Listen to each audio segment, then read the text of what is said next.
Salut les barbus, salut les non-barbus. Pour vous, courage, ça viendra. Et salut les autres. Aujourd'hui, le maître vous propose un miroir Live Edge en noyer français, façon barbu, toujours. Donc je vais vous montrer comment je fais ça. Alors, normalement, Live Edge, ça mérite des morceaux de bois un peu épais. Malheureusement, il me reste qu'un vieux plateau de noyer français, épaisseur 18 mm. C'est un peu juste, je vous le cache pas.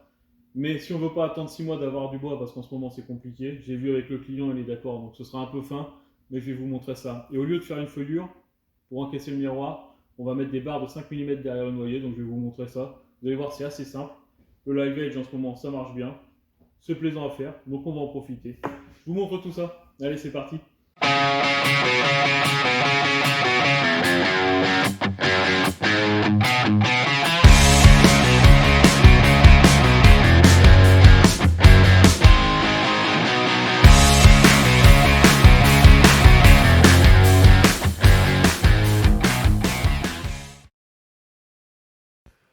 Donc c'est parti, je commence par déligner une belle ligne droite sur chaque plateau pour pouvoir ensuite tronçonner les deux bouts bien d'équerre. Et après ça, on pourra passer au corroyage.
Bon, ça y est, j'ai dégauchi, j'ai raboté, le corroyage c'est bon.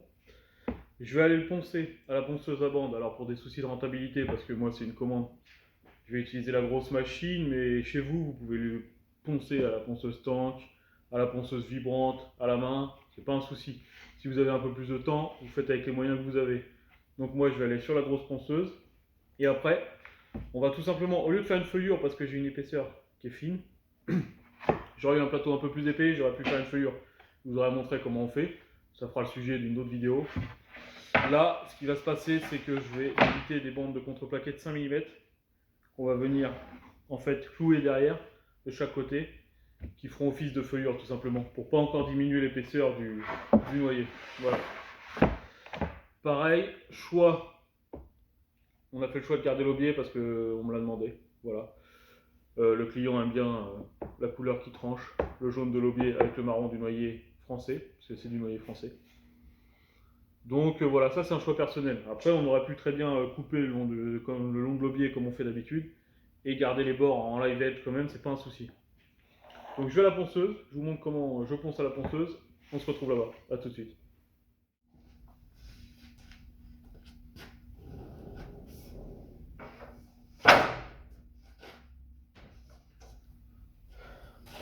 Donc la ponceuse à bande, rien de compliqué.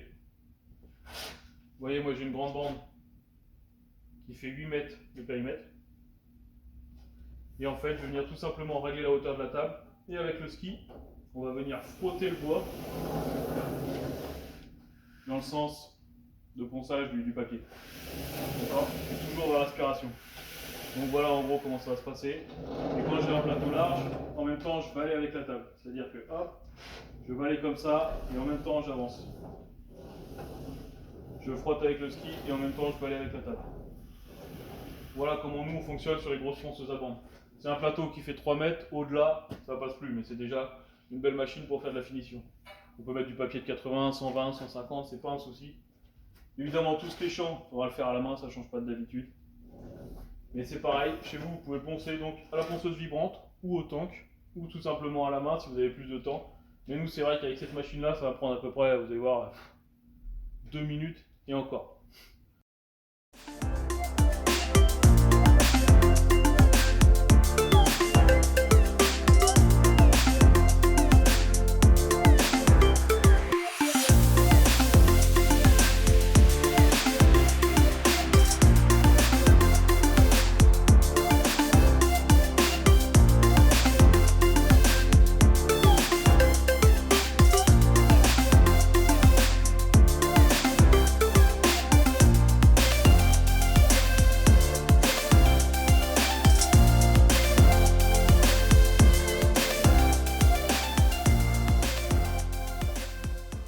Et donc vous voyez, c'est une machine qui est redoutable. On n'a plus une onde d'usinage. On n'a pas un grain de poussière, rien. C'est vraiment le genre de machine très agréable. Voilà. Donc je vais couper mes bandes de contreplaqué 5 mm dans cette chute. Donc moi c'est une chute de contreplaqué 5 mm chaîne. En fait parce que j'ai que ça, donc je n'allais pas faire rentrer un panneau juste pour 2 bandes de contreplaqué. Donc je me sers de cette chute de contreplaqué 5 mm chaîne. Je vais couper la longueur à la scie à panneau et je vais déligner les largeurs à la scie circulaire. Évidemment, tout ce que j'ai fait depuis le début à la machine, c'est faisable à la main. D'accord? Moi, ça me permet de régler le miroir, enfin de le fabriquer en à peu près 1 heure de travail. Mais tout ce qui était fait à la machine peut être fait à la main. Évidemment, je vous montrerai tout ce qu'on peut faire à la main dans d'autres vidéos. Je vous montrerai ça étape par étape, les coupes, le corroyage, enfin tout. Le tronçonnage, le délignage. Tout sera l'objet de futures vidéos. Donc, je coupe ça de long, je coupe ça de large, et on se retrouve après.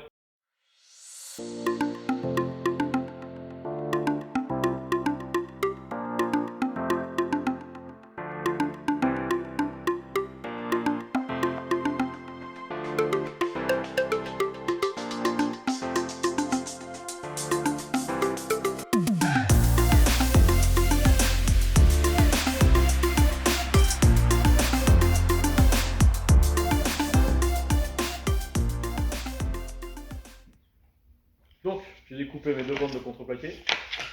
On va les fixer derrière, mais d'abord je vous conseille de poncer les champs tant que la pièce est stable.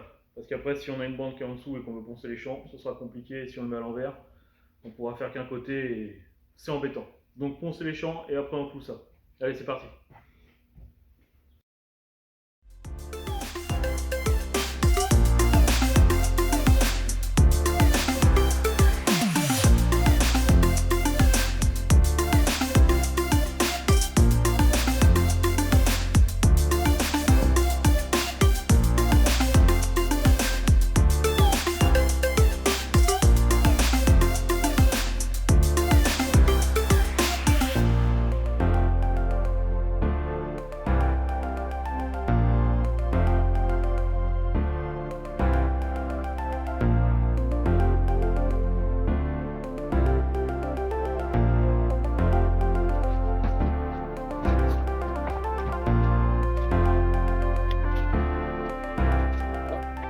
Voilà, donc moi effectivement j'ai le pistolet à pointe, c'est rapide, si vous en avez un c'est super parce que ça va vite, vous pointez, vous accélérez, vous pointez, vous accélérez, vous pointez, ça c'est super, vous pouvez tirer en rafale. Si vous n'en avez pas, c'est pas un souci du tout, vous prenez un marteau, des clous, c'est un tout petit peu plus long mais ça se fait tout aussi bien, il n'y a aucun problème. Bon les barbus, je me remets sur le projet après quelques jours d'arrêt parce que j'étais parti en chantier, mais là ça y est, je peux enfin le terminer. Il me restait le traitement de surface à faire et on va faire de l'huile. Vous allez voir, c'est simple. Il suffit de verser un peu d'huile sur le bois, on l'imbibe avec un chiffon et à la fin on essuie le surplus. C'est facile, c'est à la portée de tout le monde et ça c'est bien.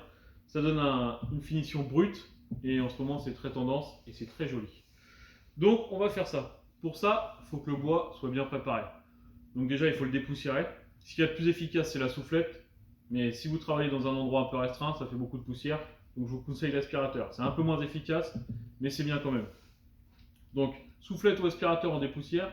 Et ensuite, on va passer un préparateur pour ouvrir le port du bois. Comme ça, l'huile, en fait, va bien imbiber le bois. Et le bois sera tout à fait... il y aura tellement de produits dedans que plus rien ne pourra pénétrer. Et ça, c'est bien. Donc tout ce qui coulera dessus après, en fait, n'entrera plus dans le port du bois. Et ça, c'est vraiment top. Par contre, ne huilez jamais là où vous allez coller, en fait. C'est-à-dire qu'ici, sur notre surface de collage du miroir, il ne faut pas qu'il y ait d'huile. Sinon, le silicone ne va pas prendre. Peu importe ce que vous faites, là on colle le miroir avec un silicone neutre, mais si vous faites par exemple le collage bois sur bois ou bois sur une autre matière, il ne faut jamais qu'il y ait de traitement de surface sur cette matière, d'accord? Dans la plupart des cas, sinon la colle prend mal et vous risquez d'avoir des soucis ensuite. Donc évitez toujours de mettre du produit de finition sur vos surfaces de collage. Voilà. Donc je vous montre ça et on se retrouve après. Allez, c'est parti.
Voilà pour l'application de l'huile. Donc ce qui est important, c'est de bien nourrir le bois. Il faut bien nourrir le bois et après le reste, ça va tout seul. Donc on va coller le miroir au silicone neutre. Donc comme vous avez pu voir, il n'y a pas d'huile en dessous. Comme ça, on est sûr que le collage est parfait. Donc je vous conseille de vous mettre sur quelque chose de bien plan et bien plat. Si vous n'avez pas une table assez grande, il vaut mieux se mettre au sol, vous mettez une moquette, un tapis et vous écrasez bien à plat. Parce que le miroir, si c'est un peu gauche, ça va tout de suite casser. Donc bien plat et on colle ça. Je vous montre ça.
Voilà les barbus. Ce qui est important, c'est de bien écraser le filet de silicone que vous avez fait. J'en ai fait un de 2 mm d'épaisseur parce que c'est ce qui est préconisé par le fabricant. Et la polymérisation se fait en 10 minutes. Et le séchage vraiment dur, c'est 18 heures. Donc voilà. Moi je vais le laisser à plat parce que je suis pas pressé. Si vous voulez le relever au bout de quelques heures, c'est pas un souci. Ensuite je vous montrerai comment on met les accroches. Donc c'est facile, hein, vous avez juste à les visser au dos selon les accroches que vous allez mettre ou les clouer. Et faire un petit gabarit pour pouvoir percer au mur pile poil. Voilà, on se retrouve après.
Donc dans une chute de bois, dans un bout de carton ou dans une planche que vous aurez découpée, peu importe, vous pouvez tirer une petite bande de 5-6 cm. Vous mettez bien au bord de votre miroir. Il faut évidemment le couper au préalable à la largeur de votre miroir, donc moi 855. Et ensuite, on peut simplement repérer les axes.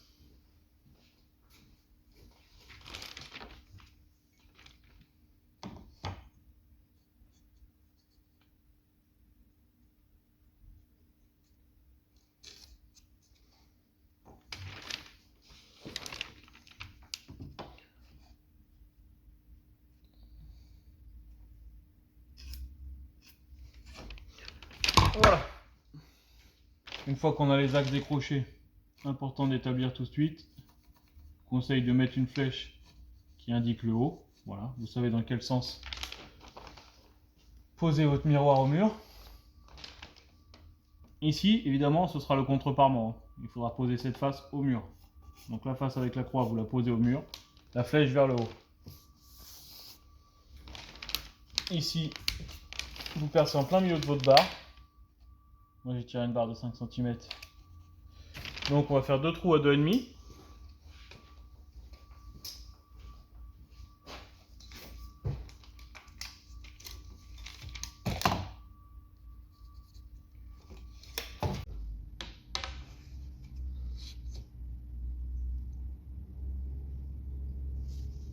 Voilà, tout simplement.